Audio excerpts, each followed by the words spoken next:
Atos capítulo 12, o verso 1 ao 17. Atos capítulo 12, verso 1 até o versículo 17.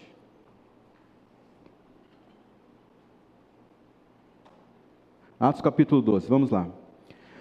Nessa ocasião, o rei Herodes prendeu alguns que pertenciam à igreja, com a intenção de maltratá-los. E mandou matar à espada Tiago, irmão de João. Vendo que isso agradava aos judeus, prosseguiu, prendendo também Pedro, durante a festa dos pães sem fermento. Tendo-o prendido, lançou-o no cárcere, entregou-os para ser guardados por 4 escoltas de 4 soldados cada uma. Herodes pretendia submetê-lo a julgamento público depois da Páscoa. Pedro então ficou detido na prisão, mas a igreja orava intensamente a Deus por ele. Verso 6. Na noite anterior ao dia em que Herodes iria submetê-lo a julgamento, Pedro estava dormindo entre 2 soldados, preso com 2 algemas, e sentinelas montavam guarda à entrada do cárcere. E de repente, apareceu um anjo do Senhor, e uma luz brilhou na cela. O anjo tocou no lado de Pedro e o acordou. Depressa, levante-se, disse o anjo. Então, as algemas caíram dos punhos de Pedro. O anjo lhe disse: vista-se, calce as sandálias. E Pedro fez assim. Disse ainda o anjo: põe a capa, siga-me. E saindo, Pedro o seguiu, não sabendo que era real, que se fazia por meio do anjo. Contudo, lhe parecia uma visão. Passaram a primeira e a segunda guarda, e chegaram ao portão de ferro, que dava para a cidade. Este portão se abriu por si mesmo para eles, e eles passaram. E tendo saído, caminharam ao longo de uma rua, e de repente o anjo deixou. Então Pedro caiu em si e disse: agora sei, sem nenhuma dúvida, que o Senhor enviou o seu anjo, e me libertou das mãos de Herodes, e tudo o que o povo judeu esperava. Percebendo isso, ele dirigiu-se à casa de Maria, mãe de João, também chamado Marcos, onde muita gente se havia reunido e estava orando. Verso 13. Pedro bateu a porta do alpendre, e uma serva chamada Rode veio atender. Ao reconhecer a voz de Pedro, tomada de alegria, ela correu de volta, sem abrir a porta, e exclamou: Pedro está à porta. Eles, porém, disseram: você está fora de si, menina. Insistindo ela em afirmar que era Pedro, disseram-lhe: deve ser o anjo de Pedro. Verso 16. Mas Pedro continuou batendo, e quando abriram a porta e o viram, ficaram perplexos. Mas ele, fazendo-lhe sinal para que se calassem, descreveu como o Senhor o havia tirado da prisão, e disse: contem isso a Tiago e aos seus irmãos. Então ele saiu e foi para um outro lugar. Deus abençoe a sua palavra no nosso coração nessa noite. Atos 12, um capítulo muito interessante da palavra de Deus. Porque se você ler Atos, você vai perceber a maneira, incrível que a igreja primitiva cresceu. A maneira como a igreja expandiu. O crescimento da igreja em Atos, ele foi um crescimento exponencial. Ele não foi 1 mais 1, ele foi multiplicando. 3 áreas foram afetadas com o crescimento exponencial do cristianismo. Primeiro, o cristianismo cresceu em números. Atos vai dizer para a gente, começa com 12, daqui a pouco eles perdem as contas de quantas pessoas haviam sido convertidas e batizadas. Eles cresceram em espiritualidade. Até antes do Pentecoste, não existia o Espírito Santo habitando nas pessoas, mas a partir do Pentecostes, o Espírito Santo passa a habitar na pessoa. Então, os crentes começam a ter um crescimento na sua espiritualidade, uma conexão maior com Deus. Você conhece o Antigo Testamento? No Antigo Testamento, apenas alguns homens, poucos homens escolhidos por Deus, recebiam o Espírito de Deus. Sansão, por exemplo, foi um desses caras. Mas agora, após morte e ressurreição, Jesus é levado aos céus. Ali no Pentecostes, o Espírito Santo desce sobre toda a carne. Toda a carne que crê que Jesus Cristo é o único e suficiente Salvador. Então a igreja crescia em números, a igreja crescia espiritualmente e a igreja crescia geograficamente. A igreja começou a se espalhar por toda a região. Eram cidades, eram aldeias.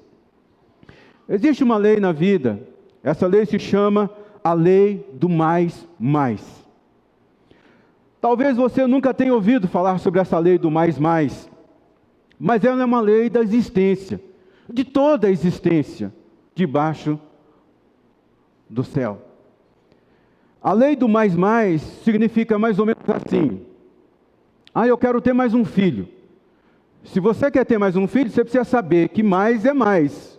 Mais um filho significa que você vai ter que ter mais dinheiro para comprar fralda, leite, para educar essa criança, para cuidar dessa criança. É a lei do mais. Eu quero mais um filho. Ótimo. Saiba que você vai precisar de mais recursos, tanto financeiro quanto pessoal, para poder cuidar de mais um filho.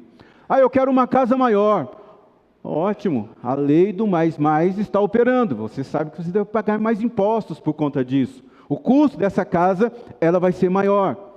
Eu quero ter mais dinheiro na minha vida. Ótimo desejo. Mas lembre-se que a lei do mais vai passar a operar na sua vida. Você vai pagar mais impostos. E é lógico, tem pessoas que reclamam de pagar imposto. Eu vou pagar mais imposto. Não tem problema pagar mais imposto. Você pagar mais imposto significa que você está recebendo mais. Se você está recebendo mais, eu acho que é bom o negócio para você, ainda que você tenha que pagar mais imposto. Essa aqui é a lei do mais. Se você tiver mais influência, a lei do mais vai passar a operar na sua vida. Quer dizer, mais influência, mais existência você vai ter. Mais perseguição você vai ter. Quanto mais você fizer diferença nesse mundo, a lei do mais vai estar operando em você. Quer dizer, você vai estar fazendo mais, mas você também vai identificar um grupo maior de pessoas que não gostam do que você está fazendo, porque você está fazendo mais diferença. Então não dá para você ter mais e não ter as dores por ter o mais. A igreja primitiva, ela se tornou conhecida muito rapidamente. Tudo começou ali com os 12 discípulos de Jesus, daqui a pouco Jesus envia 70, daqui a pouco ele envia 120, daqui a pouco Pedro discursa, prega e 3.000 pessoas são batizadas, só homens, depois há um novo mover, 5.000, depois eles perdem as contas de quantas pessoas haviam sido convertidas, o crescimento é tão grande que agora os sacerdotes do judaísmo começam a se converter ao cristianismo. O cristianismo ele se espalha por causa da perseguição que ele recebeu, e por conta disso muitas igrejas são fundadas, aldeias inteiras são alcançadas. Você deve se lembrar de Paulo, ele estava numa viagem sendo preso, na verdade, o barco dele afunda e ele para numa ilha, e depois naquela ilha todos os moradores ali têm conhecimento acerca de Jesus. Os judeus se convertem a Cristo, igrejas são erguidas na Ásia Menor, na Turquia, igrejas são fundadas na Europa, milhares de judeus se tornam cristãos. Então, a influência do cristianismo começou a aumentar, mas também a perseguição contra os cristãos aumentou. E esses são os desafios dessa lei que opera na nossa vida, a lei do mais. Os desafios que você está enfrentando nesse momento, provavelmente são frutos da sua oração a Deus, da bênção que Deus está promovendo na sua vida. Se você hoje tem mais preocupação, certamente é porque Deus está abençoando você. Ele não está te dando preocupação nova, mas Ele te abençoou e hoje você tem preocupações diferentes do que você tinha no passado, porque a lei do mais está operando na sua vida. Se você hoje coça a cabeça e diz, eu tenho que tomar uma decisão difícil, eu preciso encontrar uma solução para isso, como é que eu vou fazer isso, como é que eu vou fazer aquilo? É porque certamente Deus te deu mais, e a lei do mais passa a operar na sua vida. A igreja primitiva, ela experimentou muitos milagres, ela queria experimentar os milagres de Deus, mas sem provar das resistências espirituais. A igreja primitiva, ela queria fluir na multiplicação de cristãos, mas sem provar o descontentamento daqueles que não eram cristãos. E isso é imaturidade. Todas as vezes que você quer crescer, quer avançar, você precisa saber que a lei do mais vai estar operando na sua vida. E se você ficar olhando para esses desafios, para as dores que você tem, você está demonstrando uma imaturidade espiritual. A igreja, ela teve que aprender isso logo no início do seu nascimento. Não dá para você crescer sem você ter as dores do crescimento. Não dá para você avançar sem você ter os desafios do romper. Não dá para você crescer sem ter mais coisas para cuidar, sem ter mais decisões para tomar. Não dá para você pedir mais a Deus sem você entender que existe essa lei natural a tudo que existe no mundo, que é a lei do mais. Para você ir avançando, ir crescendo, enquanto a lei do mais está operando em tudo que você faz, certamente você terá mais desafios, você vai ter que se superar em algumas coisas, você vai ter que aprender mais bênção significa mais confronto com o inimigo. Sempre mais é mais. Então cuidado se você está reclamando. Está muito difícil no meu trabalho. Por quê? Porque você foi convidado para ocupar um novo lugar, e esse lugar é mais. Está muito difícil aqui na empresa. Por quê? Porque você expandiu, e você cresceu, e a lei do mais está operando. Cuidado para você não estar reclamando daquilo que é uma bênção de Deus na sua vida. É uma resposta de oração para a sua vida. Toda resistência, ela está diretamente ligado àquilo que é proporcional. Então, maior influência, maior resistência. Maior avanço, maior resistência. Mais poder de Deus sobre a sua vida para você projetar nesse mundo. Mais pessoas resistindo a você. Não reclame da perseguição no ambiente do seu trabalho. Não reclame dos desafios que você tem que enfrentar amanhã, segunda-feira. Quais decisões você tem que tomar. Porque a bênção de Deus está operando na sua vida. E a lei chamada mais também está operando. A igreja, então, ela vem crescendo. Ela estava no momento do mais, aqui em Atos, capítulo 12.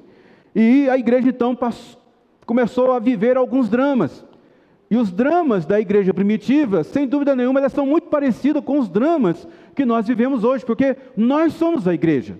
Nós não somos a igreja que começou lá, nós não somos os discípulos que começaram com Jesus. Mas Atos ainda não fechou. Eu e você somos essa igreja de Atos. E a igreja, então, ela passou por alguns dramas. E esses dramas, às vezes, se aplicam a nós. Um dos dramas que a igreja passou, a igreja primitiva passou, é que ela foi maltratada. E a gente aprende aqui que todos que te maltratam têm alguma recompensa. A Bíblia diz aqui que Herodes prendeu alguns que pertenciam à igreja. Com qual intenção? A Bíblia diz, maltratá-los. E estava tão intenso a perseguição na igreja, que Herodes já tinha mandado matar Tiago, que era irmão de João. O Herodes começou a maltratar os cristãos, e Herodes não era devoto do cristianismo. A gente precisa entender isso. Por que Herodes estava maltratando os cristãos? Ele não era um judeu, ele não era amante da cultura judaica. Na verdade, Herodes era um imoral, era um cara muito ruim. A ligação que Herodes tinha com o judaísmo era muito pequeno. Herodes, ele cresceu, foi criado em Roma. O seu avô era um judeu. Mas por causa do contato que ele teve com César, ele foi colocado como rei para governar sobre os judeus. E então o cristianismo estava ali envolvido. Herodes, ele perseguiu os cristãos não para defender o judaísmo. A Bíblia deixa muito bem claro aqui. Ele perseguiu os cristãos como recompensa da sua popularidade. Todos que te maltratam têm uma recompensa porque está te maltratando. Não pense que as pessoas não têm recompensa. Elas têm recompensa. Às vezes essa recompensa ela é objetiva. Ou é para se vingar de você, se vingar de alguém que está perto de você, alguém que é da sua linhagem familiar. Outras vezes é subjetiva. A pessoa ela vive uma vida tão... Meu Deus, quase eu falei uma palavra aqui ruim. Às vezes a pessoa vive uma vida tão amargurada, tão...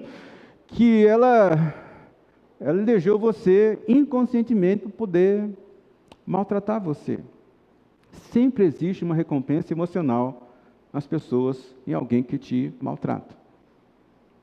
Às vezes é para esquecer da própria miséria que vive. Às vezes é para esquecer dos próprios dramas pessoais. Então, você precisa entender isso o mais rápido possível.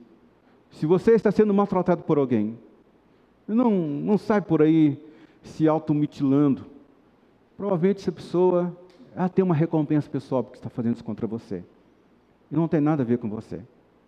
O problema tem a ver com ela. Atos capítulo 12 mostra isso. A alma de um Herodes, um cara que maltratava os cristãos para poder ter popularidade. Quando você entende isso daqui, Deus te dá mais graça para você conviver com todas as pessoas. Para você conviver com esse drama de ser maltratado. O segundo drama que a igreja primitiva viveu, que se aplica a nós, é receber o mal pelo bem que fez. A Bíblia diz que, vendo que isso agradava os judeus, prosseguiu prendendo também Pedro. E quem era Pedro? Pedro era esse cara que estava pregando as boas notícias, as boas novas, o evangelho. O que é o cristianismo? É um amor, é ajuda ao próximo. Imagina, eles inclusive, a Bíblia diz que eles vendiam tudo que tinha, repartiam, eles estavam no melhor momento de comunidade deles. Por que maltratar um homem como Pedro, seguidor de Cristo? Sem dúvida nenhuma, uma injustiça tremenda contra Pedro. Pedro estava recebendo um mal por um bem que ele havia feito. E às vezes acontece isso com a gente, você faz o bem para a pessoa, mas a pessoa te paga com o mal. Cada um de nós aqui temos uma história dessa para contar. De alguém que você ajudou, eu não sei, isso é uma lógica demoníaca, que às vezes até pega a gente também, como crente que somos. E a gente tem que vigiar sobre isso. Pedro está preso, manietado, algemado, está sendo preparado para morrer. Ele, no outro dia, vai ser apresentado, julgado. Não sei se ele seria crucificado, porque Deus interveio. E quando a gente faz o bem e recebe o mal, esse é uma das maiores dores que nós carregamos na nossa alma. Se você já passou por isso, você sabe do que eu estou falando. É difícil, às vezes, a gente se encontrar nisso. Mas saiba, não é culpa sua. Não é. Continue fazendo o bem. Esses dias eu vi a história de uma mulher. Ela foi... A gente tem aprendido que ajudar as pessoas é mantê-las na incapacidade. Então, eu estou revendo muito a maneira como eu, abre aspas, fecho aspas, ajudo as pessoas. Porque ajudar as pessoas é mantê-las na incapacidade. Uma mulher, ela viu um pedinte na esquina assim, isso em São Paulo, tá? Ela viu um pedinte na esquina, e ela passou, foi fazer um curso, viu o pedinte lá, voltou do curso, viu o pedinte lá. Aí falou assim, pô, esse cara está aqui faz tanto tempo, eu vou dar um dinheirinho para ele.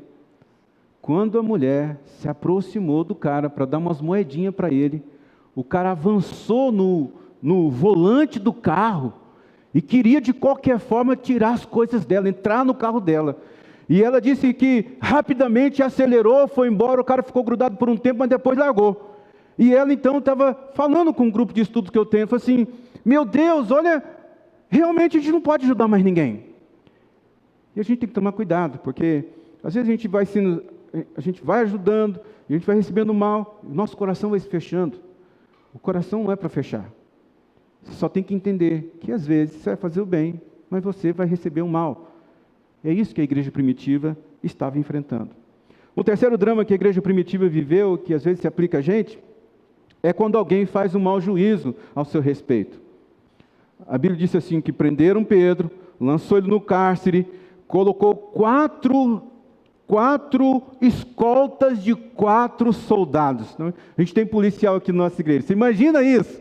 Colocar 16 policiais, soldados, para cuidar de um homem que estava pregando o Evangelho. O cristianismo naquele momento era só amor, o cristianismo naquele momento só pregava Jesus, só fazia coisas boas. E Herodes coloca 16 soldados para cuidar de Pedro. Qual a imagem que ele está passando? Esse homem que vocês conhecem, que Pedro, que cura, que fala de Jesus, que fala de amor, na verdade é um homem perigosíssimo. Olha o monte de soldados que eu estou colocando para cuidar dele.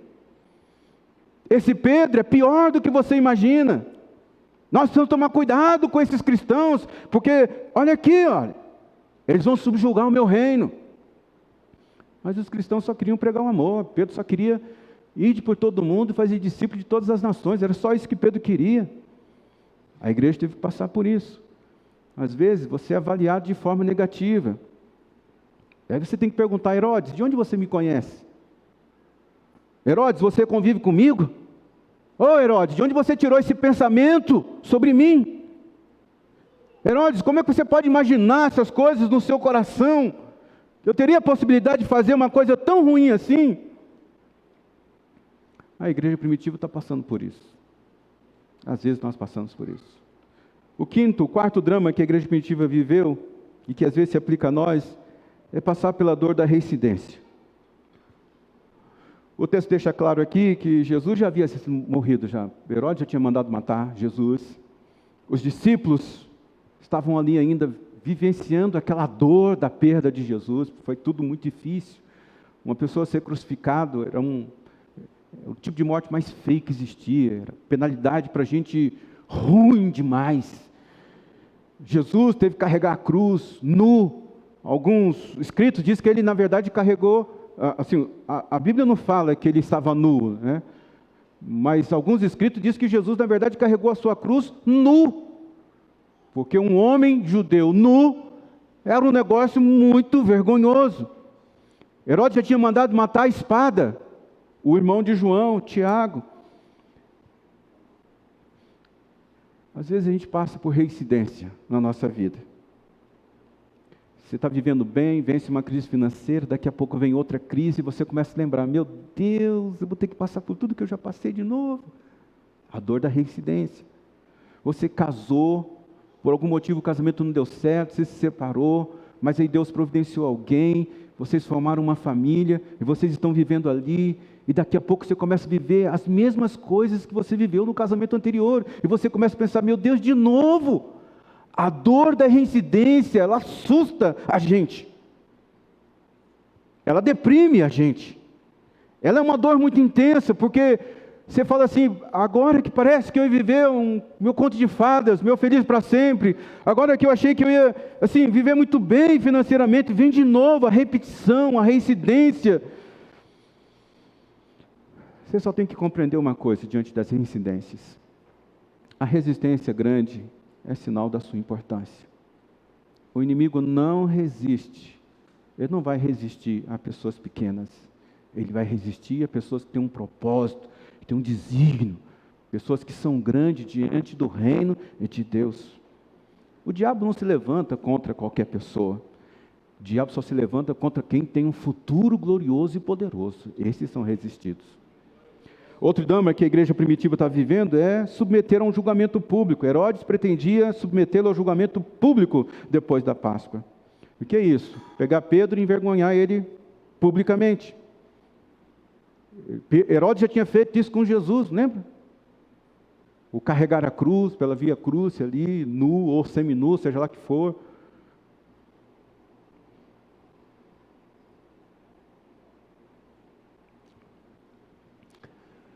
A gente tem que tomar muito cuidado com esse negócio de envergonhar as pessoas publicamente. Às vezes a gente faz isso até tirando sarro no amigo lá do chão de fábrica, né?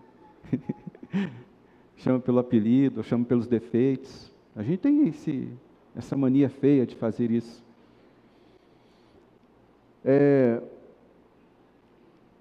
As redes sociais é um prato cheio para isso hoje.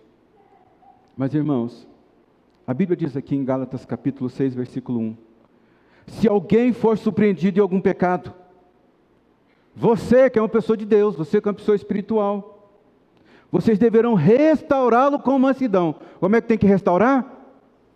Com mansidão. E cuide-se para que você não caia no mesmo erro dele. O que é restaurar com mansidão? Uma amiga. Amiga, você viu a nossa amiga? Separou de novo.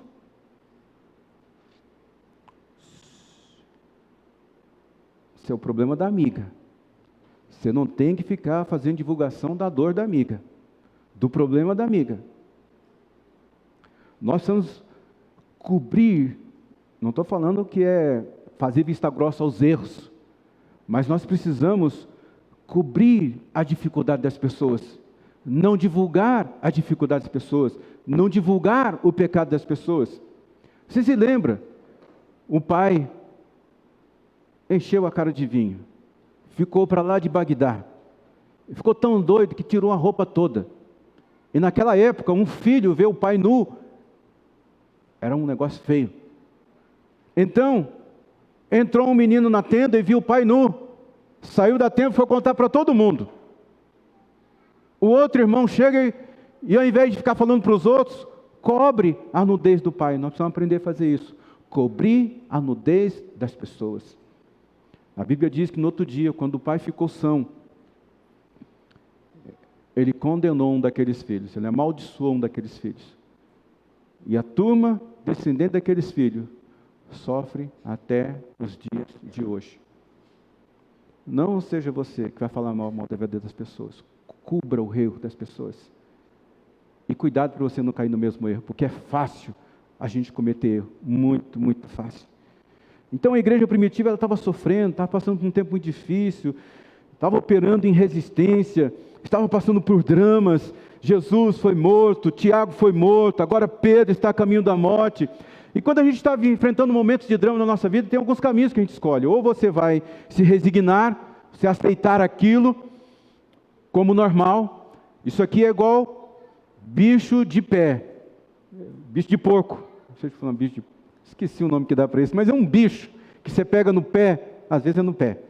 Ele aloja ali e o seu corpo cria um sistema em torno dele e o bicho fica ali corroendo você por dentro. É aceitar como normal aquilo que é anormal. E algumas pessoas, quando estão vivendo em drama, elas entram nesse lugar de se auto-resignarem.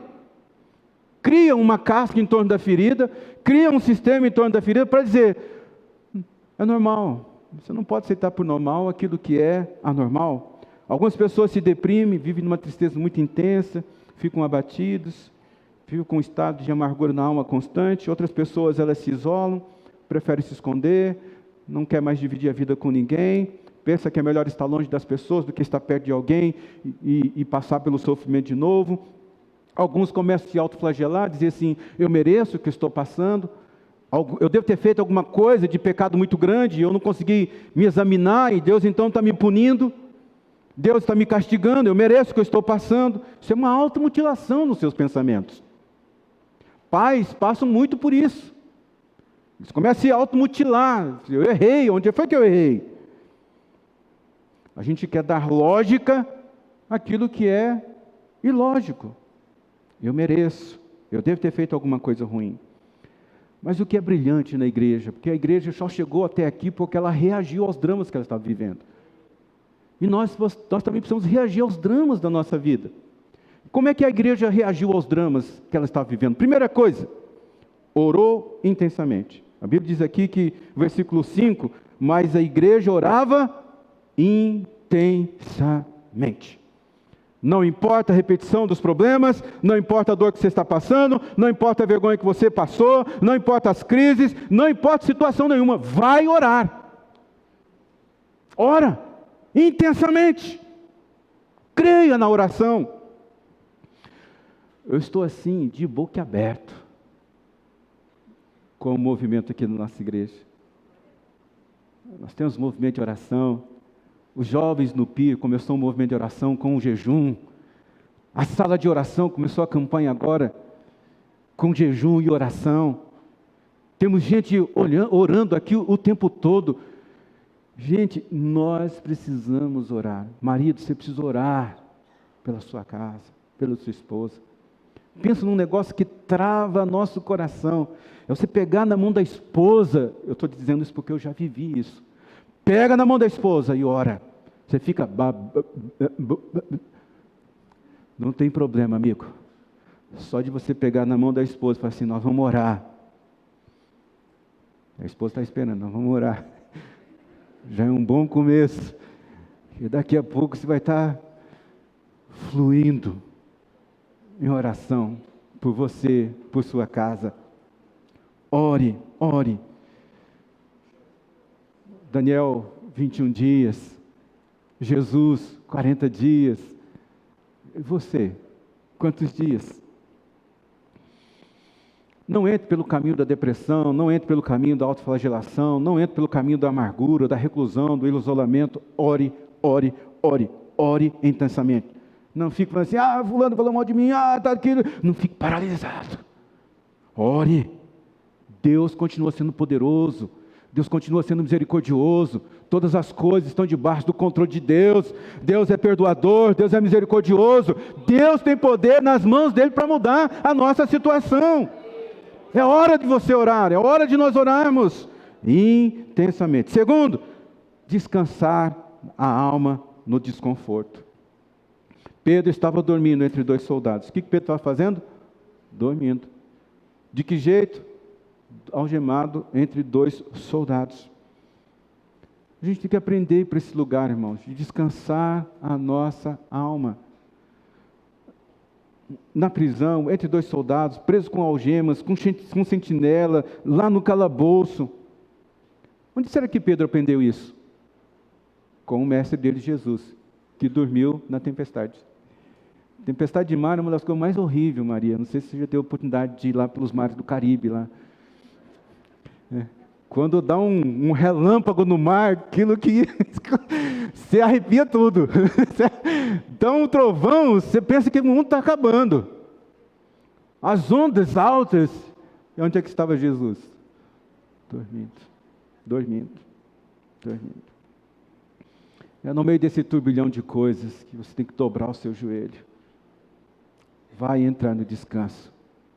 Mas Deus, é igual Paulo falou, se eu viver disso aqui, dessa crise, tá bom. Se eu morrer nessa crise, é lucro. Não, tá tudo bom. Tá tudo bom. Descansa. Cada dia que você vive sem descanso, preocupado, angustiado, alma agitada, é um dia que você perde da sua vida. Descansa. A igreja orava e descansava. Terceiro, atenda ao chamado para fora daquilo que é reincidente na sua vida. Uma luz brilhou na cela. Em nome de Jesus, uma luz vai brilhar para você essa semana. A luz brilhou na cela, no meio da luta, no meio do problema, no meio da escuridão. Deus vai te dar uma ideia, Deus vai te dar um discernimento. A gente sempre fala, né? Me dá uma luz, Deus. É agora que Deus vai dar luz para você. É essa semana que Deus vai dar um entendimento para você. Agora presta atenção, porque a luz brilhou lá na cela, e o anjo teve que cutucar Pedro dizendo, depressa, levanta. Você está vendo a luz? Não é uma luz no fim do túnel, e nem a luz do besouro que vai para a luz ali para ser queimado. Não é essa luz que a gente está falando, é uma luz do céu. E o anjo toca no Pedro e fala: depressa, levanta. Quando ele levanta, a Bíblia diz que as algemas caíram dos punhos. Oh, meu Deus! Para de ficar no chão aí, meu filho. Levanta! Levanta! Depressa! Eu sei que as crises deixam a gente anestesiado, irmãos. As crises, elas deixam a gente paralisado, estático, só esperando quando vai acontecer a coisa ruim. Mas Deus ainda diz: levanta depressa, acorde, coloque o pé a sandália, coloque a roupa, siga o fluxo, coloque os sapatos. O anjo diz: siga-me. E ele começa a seguir, chamado para fora. Não sabia se aquilo era verdade, se aquilo era apenas um sonho. Ele não sabia o que era, estava seguindo.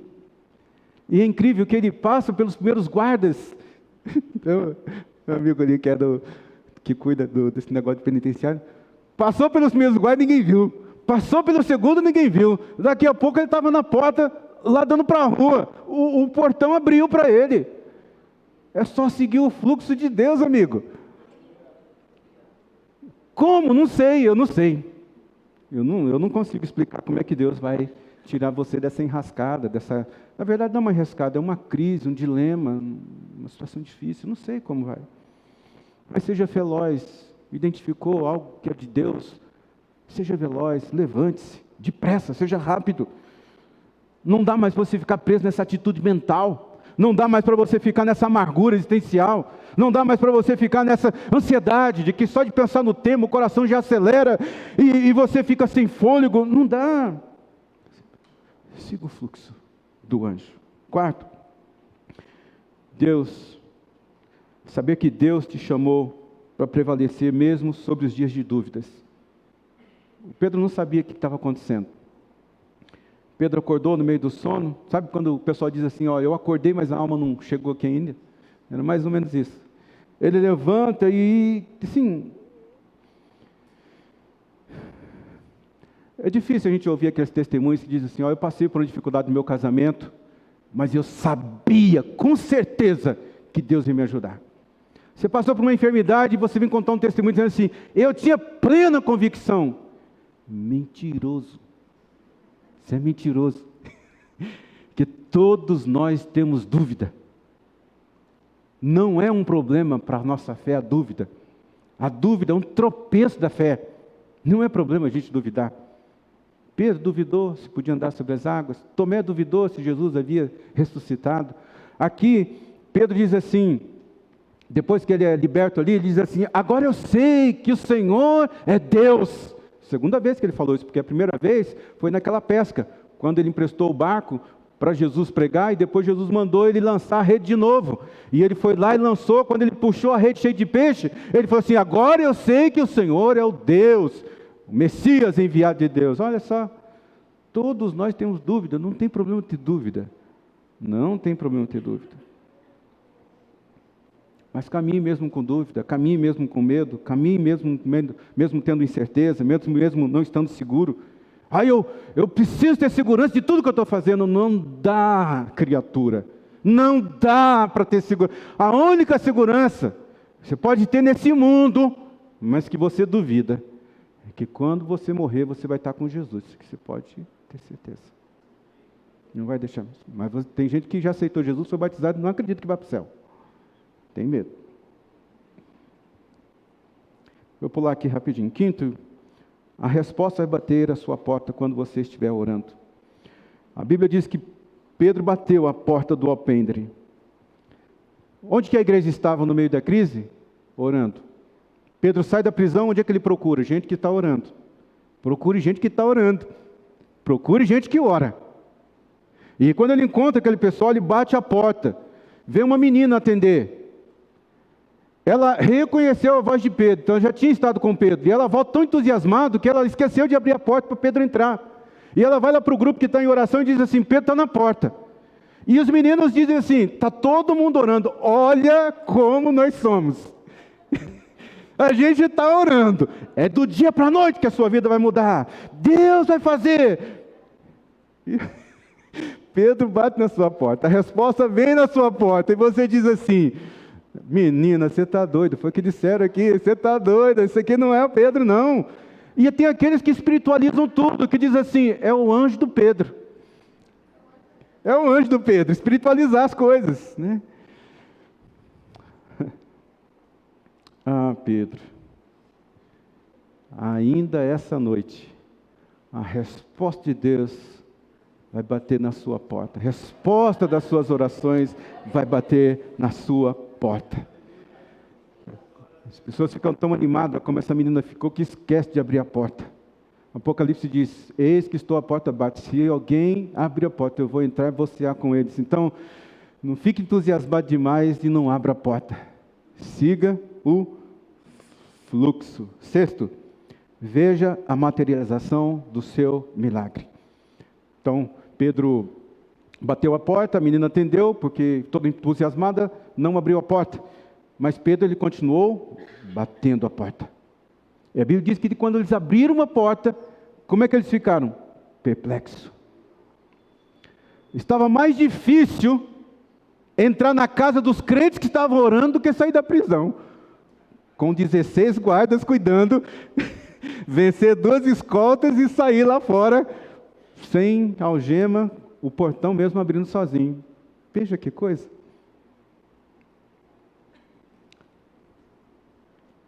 Essa voz aqui hoje, essa voz que é pregada aqui em todos os nossos cultos, não é apenas uma voz de um homem, é a materialização daquilo que Deus quer fazer na sua vida. Materialização. Vai acontecer. Você vai ver, você vai tocar, você vai palpar, você vai provar. Se você está orando, se você está clamando, creia que vai acontecer. Pedro continuou batendo. Continue, abre a porta. E o último lugar, eu convido você a se colocar em pé. Não pare de falar a respeito do que Deus fez. Pedro escreveu tudo o que tinha acontecido. E aí, então ele falou assim: vai contar para os nossos irmãos. Fala do que Deus tem feito na sua vida. Fala. Fala, foi Deus que fez. É Deus que está agindo. Foi Deus que abriu a porta. É Deus que está fazendo. A igreja primitiva, ela deu uma resposta incrível para o momento de crise dela. E eu penso que a gente pode seguir o mesmo caminho. Não fique aí lamentando, não fique aí pessimista, se autoflagelando, não endureça o seu coração. Ore intensamente. Descanse no desconforto. Você vai sair dessa cela. Você vai sair dessa prisão. Hoje Deus colocou essa palavra no meu coração e eu estou vivendo com ela a semana inteira. Ore e descanse. Ore e descanse. Feche os seus olhos. Sei que é difícil dormir diante da tempestade. É difícil descansar na prisão. É difícil você orar quando você passa por reincidência. Você fica até com vergonha de dizer para Deus: Deus, de novo estou vivendo isso. Mas por favor, ore e descanse. Esse é o caminho da maturidade cristã. Se você for sincero com você mesmo, você vai ver que você já evoluiu até aqui. Antigamente seu coração se estressava mais, você ficava mais nervoso, você se desesperava mais. Alguma coisa mudou na sua vida de lá para cá. Você consegue dormir no meio da tempestade. Você consegue confiar em Deus. Você tem uma história com Deus. Deus sempre chegou na hora certa na sua vida. Você sabe disso. Então, você está crescendo em confiança. Vai orando intensamente. Vai descansando no meio do desconforto. E Deus vai operando as maravilhas dele na sua vida. Na sua vida. Obrigado, Deus, por sua boa palavra nessa noite. Que o Senhor te abençoe e te guarde. Que o Senhor faça resplandecer o seu rosto sobre ti e tenha misericórdia de ti. O Senhor sobre ti levante o seu rosto e te dê a paz. Em nome de Jesus.